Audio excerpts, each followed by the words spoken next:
بسم الله الرحمن الرحیم. متى يصح اداؤها؟ د زکات ادایګي به کله صحیح کیږي؟ اوس د ادایګي د لپاره چې کوم شرایط دي، لکه مثال کې سړی د زکات ورکو، نو اوس د زکات د درست شو، د ورکول دا جایز شلل او کنه د زکات او شو دا فرض ادا شو او کنه د دې لپاره شرایط دي.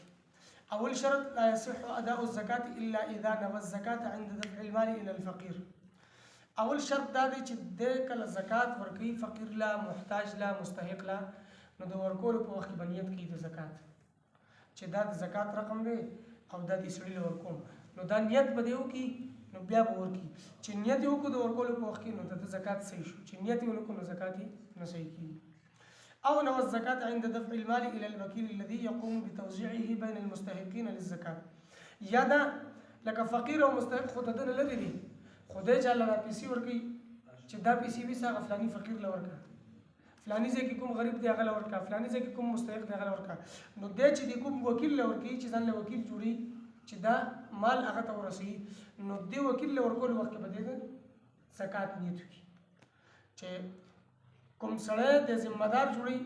او هغه به مال وړي ورکي به فقیر لا، نو دې ذمہ دار له ورکول په وخت کې بده نیت وکړي، نو بیا به زکات صحیح شي. او نو الزکات عند عزل الزکات من جمله ماله،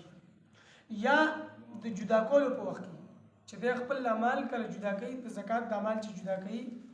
لکه مثال په تور باندې یو سړی دی د سره 1 لک روپۍ دي، نو 1 لک روپۍ کې 2.5 روپۍ زکات شو، نو اوس دی وایي چې سبا 1,000 روپۍ یا 500 روپۍ به د دین او باسمه او زکات به ورکوم،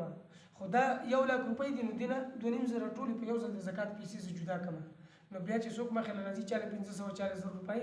دا به ورکم، نو د چې کله د خپل د لک روپو نه د 2.5 روپۍ زکات جدا کوي، په دې وخت کې د نیت کو چې دا د زکات رقم دی دا 2.5 روپۍ دا د خپل مال نه جدا کړلې، نو بس دغه نیت کافی دی، دا درست شو. که بیا فقیر له ورکول وخت کې نیت ونکړو نو بیا هم زکات درست شو، جایز شو. نو یو شرط دا چې فقیر له ورکول وخت کې نیت وکړي، یا دویم شرط دا چې بل چا ذمہ داري سره لګي فقیر ته مال، نو هغه ذمہ دار له ورکول په وخت کې نیت وکړي، یا دریم شرط دا چې د خپل مال له کوم زکات جدا کوي د جدا کولو په وخت کې نیت وکړي چې دا زکات ته دا زه مستحقین لور کوم، نو دې سره هم د زکات ادایګي چې دا به درست شي او صحیح شي.